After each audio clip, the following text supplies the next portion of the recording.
হচ্ছে যেখানে পৌর যুব দলের লোক নাই সেখানে পৌর যুব দলের লোক নিয়ে আপনি ইউনিয়ন থেকে এনে তাদের যদি মিছিল মিটিং করেন তাহলে সেটা কি করে পৌর যুব দলের মিছিল সেটা আমার আসলে বোধগম্য নয়।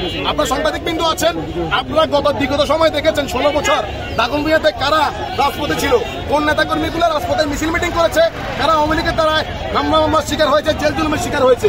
আজকে যারা এখানে বাধা দিচ্ছে তারা সবাই এখানে জেল জুলুম হামলা মামলার শিকার। এক একটা ছেলে 5-7 বার করে জেল কেটেছে এবং 8-10টা 15টা মামলার আসামি আছে।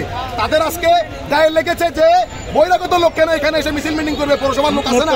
আপনার কথা হলো যে কি এখানে পৌর যুব দলের নেতৃত্বে পৌরসভার বাইরের লোক এবং ছাত্রলীগ যুবলীগের কিছু সাবেক লোক ছিল। পৌর যুব দলের নেতাকর্মীদেরকে বাধা দিয়ে এখানে ঝামেলা সৃষ্টি হবে যে আপনি আসছেন।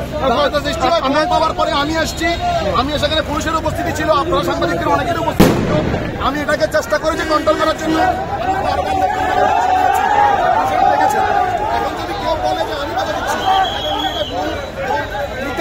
আপনার পক্ষ থেকে কোনো বাধা নেই, আমার পক্ষ থেকে কোনো বাধা নাই।